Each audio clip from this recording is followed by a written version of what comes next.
Intinya begini Bapak Ibu, sebelum saya buka ya, sehebat apapun kita, sepandai apapun kita, selihai apapun kita, kalau tidak ada orang lain yang mendukung kita, yang tidak ada orang lain yang membantu kita, kita belum jadi apa-apa.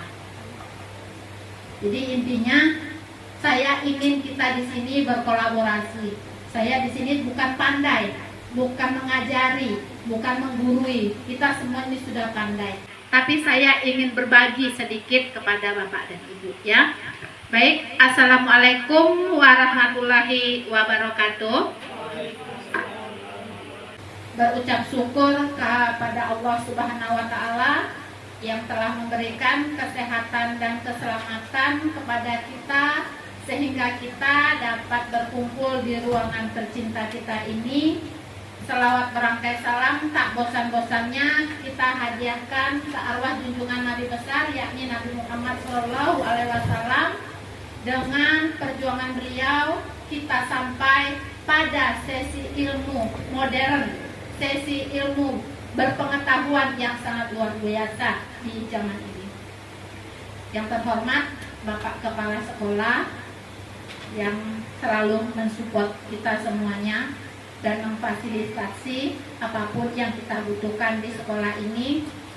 Yang sangat-sangat saya banggakan, yang sangat-sangat saya sayangi dan sangat-sangat saya cintai adalah rekan-rekan saya semuanya, Bapak dan Ibu guru hebat.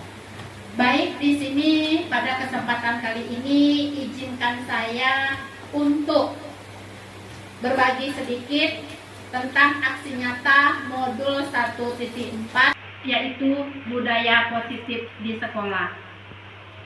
Bapak dan Ibu, terpampang di sini diseminasi budaya positif di sekolah. Apa sih budaya positif itu? Mungkin sebelum sampai ke budaya positif, saya akan sedikit menjelaskan tentang tujuan kita hari ini, yaitu tujuannya meningkatkan pengetahuan dan pemahaman budaya positif terwujud. Berarti kalau terwujud sudah terjadi, sudah terlaksana. Terwujudnya disiplin positif peserta didik yang kemudian menjadi budaya positif, di mana peserta didik menjalankan keyakinan kelas yang disepakati bersama dengan kesadaran diri tanpa adanya tekanan. Kemudian terbentuknya karakter-karakter ini sudah dapat kita rasakan sampai sekarang ini. Contohnya peserta didik kita sudah menerapkan budaya 5S, kemudian sudah melaksanakan sholat duha, sholat zuhur bersama berjamaah secara rutin setiap harinya. Kemudian lagi berbaris pada setiap paginya, melakukan kebiasaan-kebiasaan positif yang membangun karakter peserta didik kita. Terima kasih, itu semua tindakan dan kolaborasi kita dengan gagasan dan ide-ide dari kita semuanya. Apa makna disiplin? Disiplin berasal dari bahasa Latin disciplina, yang artinya belajar. Makna asal dari kata ini berkonotasi dengan disiplin dari murid-murid. Kemudian disiplin diri membuat orang menggali potensinya menuju sebuah tujuan, apa yang dia hargai. Namun dalam budaya kita, makna kata disiplin telah berubah menjadi sesuatu yang dilakukan seseorang pada orang lain untuk mendapatkan kepatuhannya. Kecenderungan umumnya adalah menghubungkan kata disiplin dengan ketidaknyamanan, bukan dengan apa yang kita hargai atau percayai suatu tujuan mulia. Kemudian di sini ada kebajikan, nilai-nilai kebajikan universal. Kebajikan universal adalah sifat-sifat positif manusia merupakan tujuan mulia yang ingin dicapai setiap individu. Nilai-nilai ini dikembangkan oleh Dr. William Glasser pada teori kontrol 1984, kemudian Diana Gosen. Ini nilai-nilai kebajikan yang ingin dicapai oleh setiap anak Indonesia dengan profil pelajar Pancasila. Beriman, bertakwa kepada Tuhan Yang Maha Esa, mandiri, bernalar kritis, berkebinekaan global, bergotong royong, kreatif. Ini sudah tercipta di sekolah kita. Tetapi untuk melakukan kedisiplinan ini kita mempunyai langkah-langkah dulu. Langkah-langkah. Kita sudah membuat peraturan. Peraturan itu untuk diapakan? Peraturan itu untuk dipatuhi. Tetapi peraturan itu yang membuat itu siapa? Kita, Bapak dan Ibu guru. Tanpa selama ini kita tidak melibatkan peserta didik kita. Kita tidak melibatkan murid-murid kita. Artinya, contoh, hari ini Aditya tidak mengerjakan PR, misal. Kemudian saya memberikan hukuman Aditya berdiri di depan kelas. Itu merupakan hukuman. Hukuman itu satu arah, kita yang membuat. Padahal hukuman itu akan membuat apa kepada peserta didik kita? Hukuman itu akan membuat mindset atau apa rasanya ya? MC namanya. Malu pada diri sendiri, pada orang lain. Contoh kemarin di kejadian yang kemarin yang saya angkat juga pada kasus segitiga restitusi, anak saya Nezila tidak mau maju ke depan. Itu hukuman yang kita buat. Hukuman. Kenapa? Kita membuat anak itu menjadi malu. Kita membuat anak itu menjadi minder. Inilah yang akan kita rubah ke depannya. Tapi tetap kita terarah pada kata disiplin tadi. Sehingga ada di sini teori motivasi perilaku manusia untuk menghindari ketidaknyamanan atau hukuman apa yang akan terjadi apabila saya tidak melakukannya. Ini dia di dalam eksternal, dari luarnya ya. Kemudian ada eksternal lagi untuk mendapatkan imbalan dari orang-orang lain. Berarti ini termasuk hukuman dan hadiah. Ternyata hadiah yang kita berikan Bapak Ibu itu juga hukuman. Hukuman bagi siapa? Bagi peserta didik kita. Kalau yang tidak dapat, ialah dia saja yang dapat. Kita nggak dapat. Udahlah, anak ibu, anak kesayangan ibu, itulah yang eksternal itu. Terjadinya kecemburuan sosial. Walaupun bintang Bu kita kasihkan pada satu orang, itu kan artinya tidak berharga bagi sebagian orang ya. Tapi bagi anak itu berharga, walaupun dapat bintang 1 di dalam bukunya. Ternyata itu juga bukan hadiah, termasuk hukuman. Jadi kalau kita memberikan dapat 1, dapat semua, intinya begitu. Nah, jadi kemudian yang mau kita gali ini ada keyakinan. Keyakinan itu kita buat dalam dua kesepakatan antara kita dengan murid kita. Jadi di sini kita merujuk pada Merdeka menurut Ki Hajar Dewantara. Merdeka itu artinya tidak hanya terlepas dari perintah, akan tetapi juga cukup cakap buat memerintah diri sendiri. Jadi kita memotivasi pada peserta didik kita tidak harus diberi hukuman, tidak harus diberi konsekuensi, tidak harus disalahkan, tapi dia sadar sendiri. Oh, saya salah. Contohnya kita besok kebersihan ya, penjaringan untuk kebersihan. Tanpa kita suruh, anak itu kita inginkan maju ke depan. Jadi kita yang bertanya, kenapa maju ke depan nak? Ya Bu, saya kuku panjang. Kenapa bisa panjang? Lupa Bu motong kukunya. Jadi itulah yang ingin kita bentuk pada peserta didik kita ini Bu. Jadi untuk menuju ke sana kita harus kemana dulu? Yaitu membuat ini, keyakinan kelas. Kenapa enggak peraturan? Yang kita tahu kan peraturan. Apa lagi? Kesepakatan. Tata tertib. Ya kan? Itu yang kita tahu selama ini. Tapi ternyata setelah dipelajari lagi Bu, kebanyakan itu masih satu arah saja. Masih kebanyakan kita yang mendoktrin. Masih banyakkan kita sebagai guru yang memberikan ide. Tidak boleh terlambat, ya kan? Ada tuh. Tidak boleh membuli teman. Itu yang terjadi. Jadi dituangkan ke dalam keyakinan kelas dengan kata-kata positif. Dengan keyakinan yang ada dalam dirinya. Kalau kata tidak, kenapa tidak boleh? Itu tidak artinya mengekang. Tidak. Tapi artinya kita masih mengekang anak itu. Jadi kata-kata yang baik bagaimana? Makanya kita berada di keyakinan kelas. Keyakinan kelas, mengapa tidak peraturan saja? Mengapa harus keyakinan? Ya, bisa kita baca. Mengapa kita memiliki peraturan harus menggunakan kata helm bila mengendarai kendaraan roda 2? Mengapa kita memiliki peraturan 3M, menggunakan masker, mencuci tangan, dan menjaga jarak 1,5 meter? Mengapa kita memiliki peraturan harus datang tepat waktu pada saat mengikuti pelatihan? Sekarang saya ingin dari Bapak Ibu, mengerti nggak maksudnya ini gitu?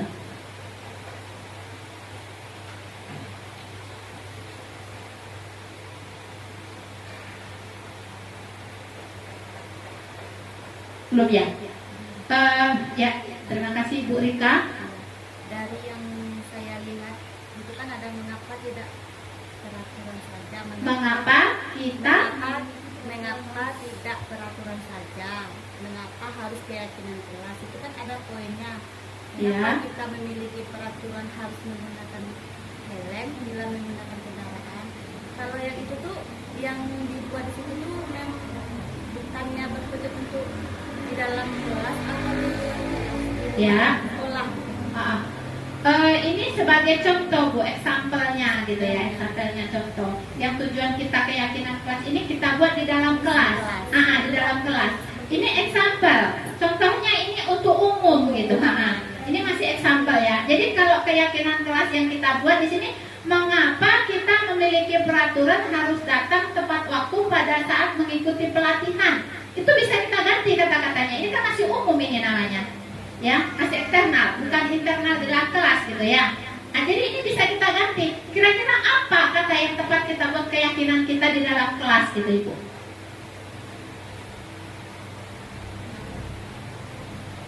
Ya mungkin nanti kalau ada kekeliruan kata bisa kita perbaiki bersama gitu.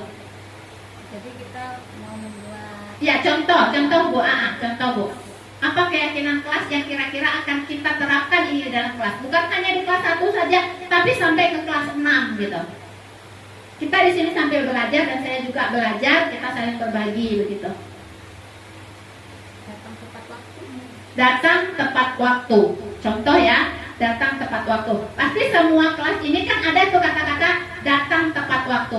Dari datang tepat waktu ini positif nggak kata-kata itu? Ada tidak mengekang? Ada nggak? Mengekang. Datang tepat waktu. Ada kata-kata positif ada di dalam ya. Mengekang ini?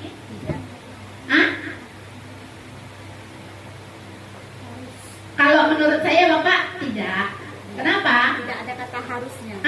Iya kalau harus itu pasti kita dikekang tuh. Harus. Jadi kalau terlambat itu bagaimana gitu. Tapi kalau datang tepat waktu. Datang tepat waktu itu kata positif. Gitu. Datang positif, kata-kata positif itu. Berarti anak memacu. Kan kita membuat keyakinan kelas ini Pak tidak dari kita sendiri. Kita berkolaborasi antara guru dengan murid. Guru berfungsi sebagai fasilitator dan meluruskan dari kata-kata yang terbit dari peserta didik kita tadi. Jadi kalau kecuali kata harus datang tepat waktu, itulah yang dikatakan peraturan. Tapi kalau sudah datang tepat waktu, itu sudah keyakinan. Tapi tergantung juga dengan kesepakatan peserta didik yang ada di dalam kelas. Pak, kata-katanya ganti. Contoh seperti apa? Nah, seperti itu Bapak. Jadi jangan ada kata mengekang intinya. Tahu kan kalau kita dikekang itu ngerti ya? Jadi seperti itulah Bapak dan Ibu. Keyakinan-keyakinan kelas ini harus kita buat secara bersama, berkolaborasi peserta didik dengan kita. Kemudian kita buat di dalamnya kata-kata positif. Begitu. Itu tugas kita sebagai seorang guru agar terjalinnya chemistry antara guru dan peserta didiknya. Anak-anak kita istimewa Bapak Ibu. Anak-anak kita luar biasa. Tidak ada anak yang nakal. Tapi bagaimana cara kita mendekati peserta didik kita? Mungkin ada lagi yang mau bertanya atau menambahkan sedikit? Tidak? Pas ya? Bapak Ibu, itu pengalaman saya sedikit tentang keyakinan kelas, bahwa keyakinan kelas itu sangat perlu kita buat untuk kelancaran proses PDM di dalam kelas, kesepakatan yang disepakati antara guru dan murid untuk menjalankan berlangsungnya kelancaran proses belajar mengajar kita. Jadi keyakinan kelas itu juga memiliki konsekuensi itu, jadi nggak ada hukuman lagi. Jadi konsekuensi ini sama kita buat bersama dengan peserta didik. Contohnya tadi, bila si A tidak datang tepat waktu, apa konsekuensi kesepakatan yang kita buat? Seperti itu. Contohnya kami sudah di kelas 6 sudah kami buat ya, walaupun masih ada kejanggalan sedikit, tapi yang namanya kita masih dalam proses belajar, wajar kita masih ada kesalahan di sana sininya ya. Konsekuensi yang kami buat di situ, datang lebih awal ya, seperti itu katanya. Kemudian kalau tidak awal datangnya bagaimana Bu? Oh, kita ganti lagi, Bu, yang piket datang lebih awal 15 menit sebelum lonceng berbunyi. Sepakat. Apa konsekuensinya, nak? Apa hukumannya? Boleh hukuman? Oh tidak, Bu ya. Apa kita buat konsekuensi? Berarti hukuman itu saya membuat itu satu arah, saya mendoktrin, tapi kalau kayak konsekuensi sudah kedua belah pihak. Apa Bu contohnya? Menyiram bunga, Bu. Bunga di mana? Bunga di kelas 6 dan kantor. Sepakat. Kami tuliskan dalam bentuk keyakinan kelas yang terpampang di dinding-dinding kelas kami. Itu saja yang bisa saya sampaikan pada kesempatan ini. Salah dan janggal saya mohon maaf, karena saya masih proses belajar. Terima kasih pada ibu bapak semuanya atas kesempatan yang diberikan kepada saya. Positif di sekolah, mudah-mudahan nanti dalam penerapannya benar-benar terlaksana dan dapat dijadikan pedoman untuk kawan-kawan yang lain juga, rekan-rekan yang lain. Syukur alhamdulillah kita panjatkan kepada Allah Subhanahu wa taala yang telah memberikan rahmat dan karunia-Nya kepada kita semua, sehingga pada siang hari ini kita masih diberikan kesehatan, kesempatan dalam kegiatan aksi nyata modul 1.4 diseminasi budaya positif di sekolah yang sudah tadi ditampilkan oleh Ibu Suminah yang merupakan CGP Angkatan 9 Kabupaten Pasaman Barat yang berasal dari SD kita sendiri, yaitu SD Negeri 10 Luar Nanggung. Selawat beriring salam tidak lupa kita kirimkan kepada arwah Nabi besar kita Nabi Muhammad Sallallahu Alaihi Wasallam berupa doa Allahumma sholli ala Sayyidina Muhammad wa ala ali Sayyidina Muhammad. Yang saya hormati Ibu Suminah sebagai CGP di sekolah kita. Selanjutnya Bapak Ibu Majelis Guru beserta karyawan yang hadir pada kesempatan ini. Baik, kita sangat mendukung dengan adanya calon guru penggerak di sekolah kita. Mudah-mudahan nanti bisa dilalui tahapan demi tahapan sehingga C-nya menghilang dan menjadi guru penggerak. Menjadi guru penggerak, ruang lingkup kecilnya dulu yaitu diri sendiri, baru ya lingkungan kita di sekolah ini.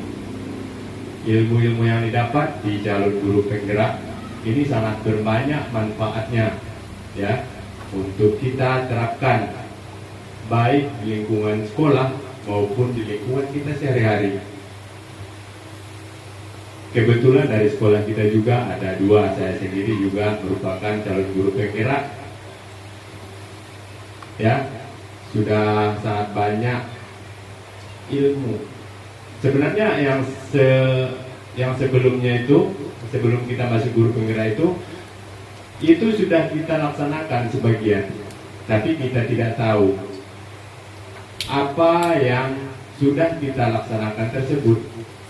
Tetapi setelah kita masuk ke dalamnya, kita tahu, oh ya, yang selama ini yang saya lakukan ini,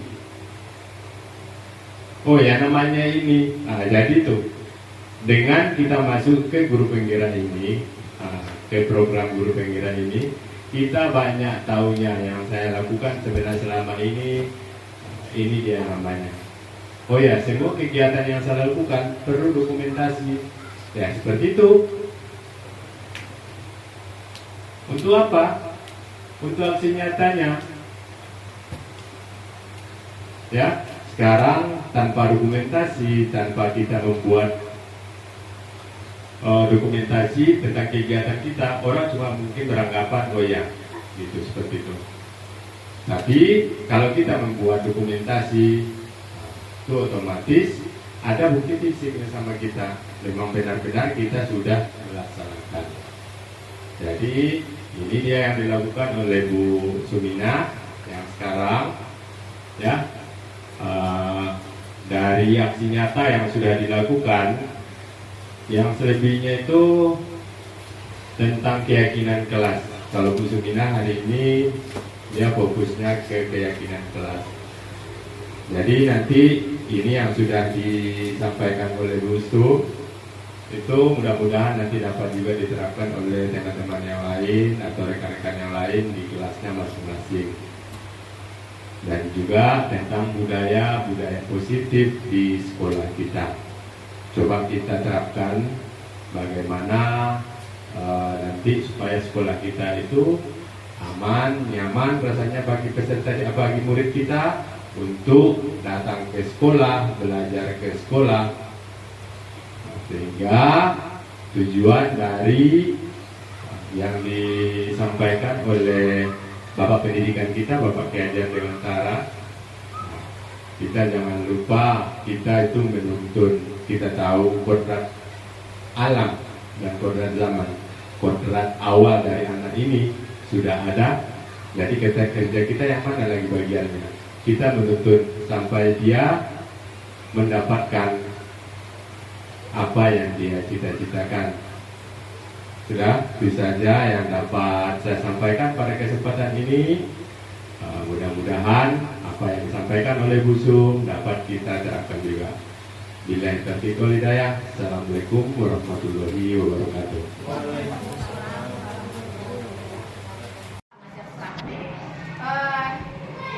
Kemudian selawat berangkat salam tak bosan-bosannya kita hadirkan ke junjungan Nabi besar yakni Nabi Muhammad Sallallahu Alaihi Wasallam dengan berbanyak salawat kepada beliau. Allahumma sholli ala sayyidina Muhammad wa ala ali sayyidina Muhammad. Semoga kita mendapat syafaatnya di dunia maupun nanti. Menggurui tadi saya dalam proses belajar. Kita belajar bersama untuk kemajuan kita bersama.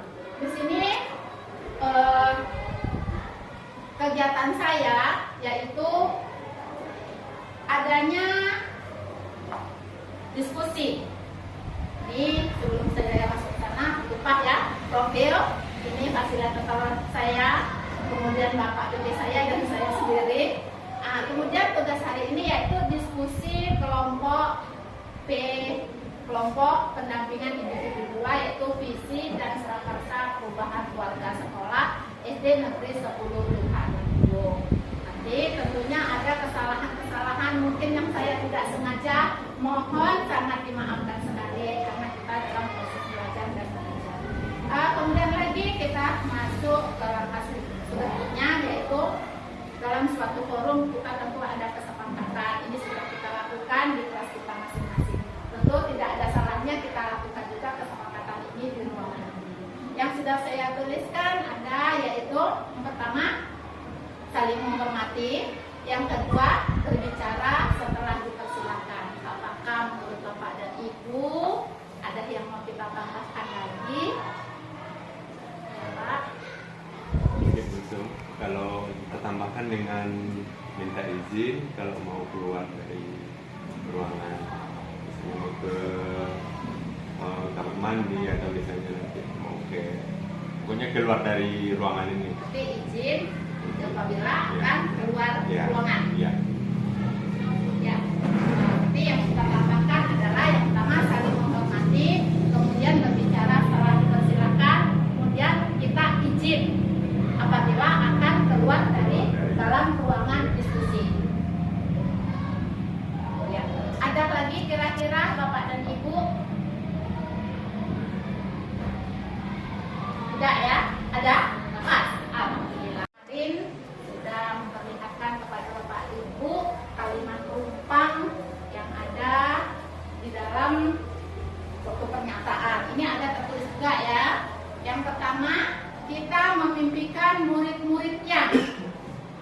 Jadi untuk mewujudkan visi kita ini nanti, atau kita lihat dulu visinya?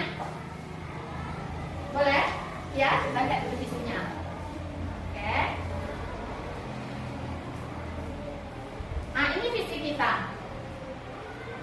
Terwujudnya peserta didik yang religius, cerdas, berkarakter, mandiri, adaptif, dan berwawasan lingkungan. Ini visi sekolah kita. Nah, jadi untuk hal ini kita harus mengisi kalimat-kalimat rumpang dulu agar selaraskah nanti. Cocokkah, sesuaikah? Makanya kita akan mengisi tadi kalimat-kalimat rumpang tadi ya.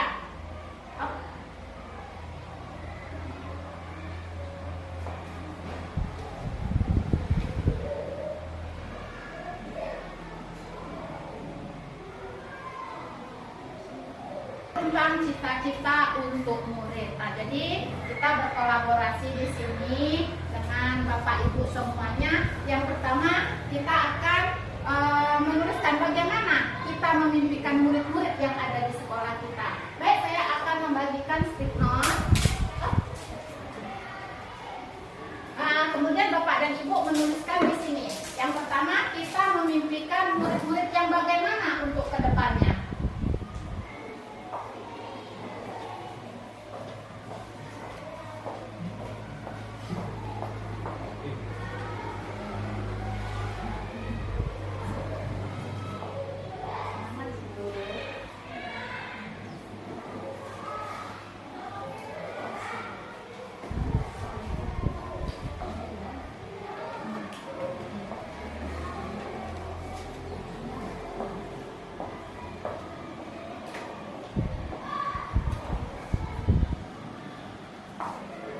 Jadi kita akan mendiskusikan apa keinginan kita, untuk apa impian kita, murid-murid yang bagaimana yang kita impikan di sekolah kita.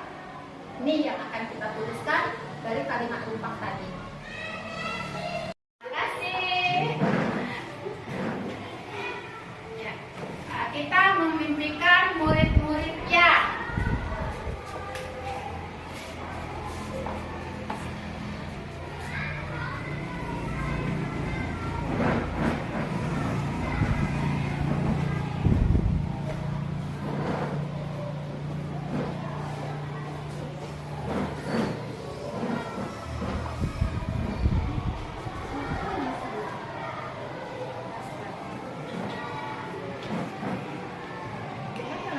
Ya nggak apa-apa, nggak apa-apa.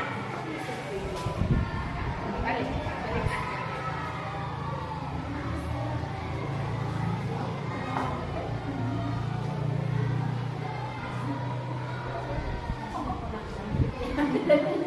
Oke, nanti saya pegang aja. Oke. Baik, Bapak dan Ibu, terima kasih sekali ya. Berarti kita sudah dapat mengumpulkan. Kita mulai mengumpulkan lagi. Kita memimpikan murid-murid yang saya baca berkarakter dan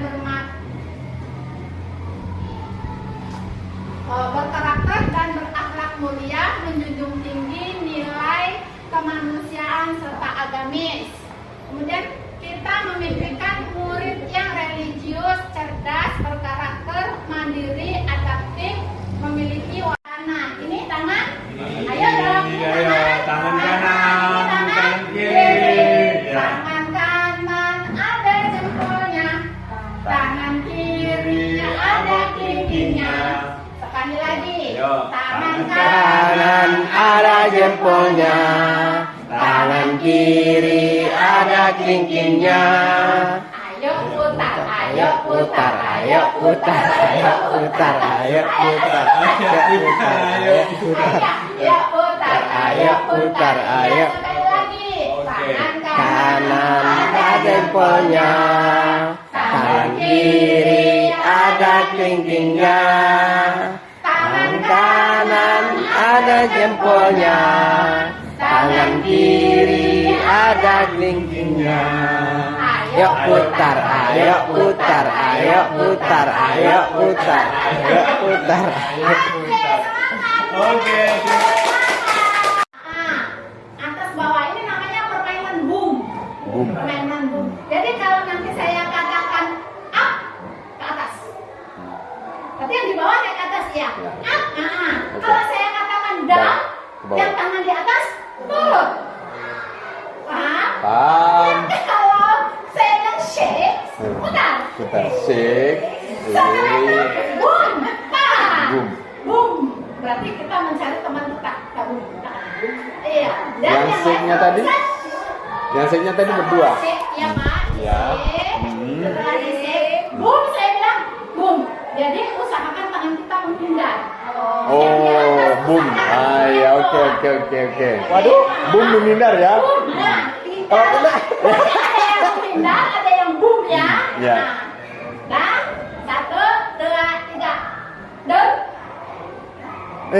Down. down, Down. down. Up,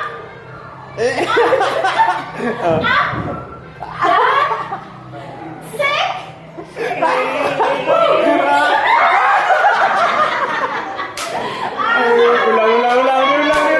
Ayo, diulang lagi. Diulang lagi. Ayo, oke, semangat. Ya, tangan tetap di posisinya. Ya. Down. Down. Down. Up. Up. Up. Up. Shake. Kalau usahakan yang di atas, turun ke bawah. Oh, gitu. Tangannya di bawah ya. Oke. Sekali lagi one more. Ya. Oke. Jadi nggak nyala semua ini lari Yang semuanya. penting tangan yang di atas harus memukul ya. Diusahakan tangan yang di atas memukul yang di bawah. Boom. Boom ya, oke. Yang di bawah usahakan menghindar, jangan sampai Oke. boom. Oke. Nah, balik lagi posisi tangan ke tempat semula. Oke.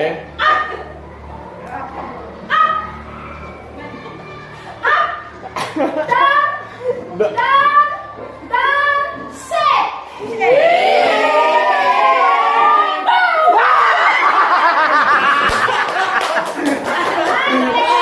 Luar Oke. biasa.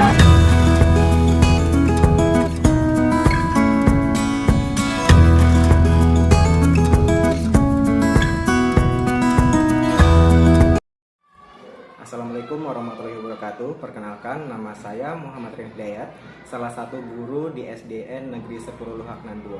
Menurut saya, budaya positif yang ada di SDN Negeri 10 Luhak Nanduo ini sudah berjalan cukup baik, dimulai dari kegiatan keagamaan, yaitu pelaksanaan sholat duha setiap pagi sebelum keluar main, dan juga sholat zuhur secara berjamaah. Setelah itu juga acara kultum setiap Jumat pagi. Nah, budaya positif yang lainnya yaitu pembiasaan, dimulai dengan pembiasaan pelaksanaan lagu wajib nasional dan kebersihan dan kerapian pada diri sendiri. Dengan sudah cukup baiknya kebiasaan atau budaya positif yang ada pada SD Negeri 10 Nanduo, tentu juga akan semakin lebih baik lagi dengan adanya masukan dari kepala sekolah dan juga dari guru penggerak. Menurut saya, peran guru penggerak di sekolah itu dapat membawa dampak yang sangat positif dan luar biasa bagi kami. Karena tentunya banyak sekali ilmu yang turut disumbangkan oleh para guru penggerak kepada kami, sehingga pun juga dapat memotivasi diri kami untuk juga terpacu, juga ingin menjadi guru penggerak pada angkatan berikutnya. Dan menurut saya, dengan adanya guru penggerak yang kebetulan di sekolah kita diikuti oleh Ibu Suminah SPD, itu dapat membawa perubahan yang cukup baik. Seperti yang kita lihat, setiap hari Sabtu kita sudah mulai pembiasaan, yaitu untuk memunculkan minat bakat dari siswa-siswa kami, sehingga tentunya dapat memunculkan bakat-bakat yang terpendam pada siswa. Terima kasih. Assalamualaikum warahmatullahi wabarakatuh.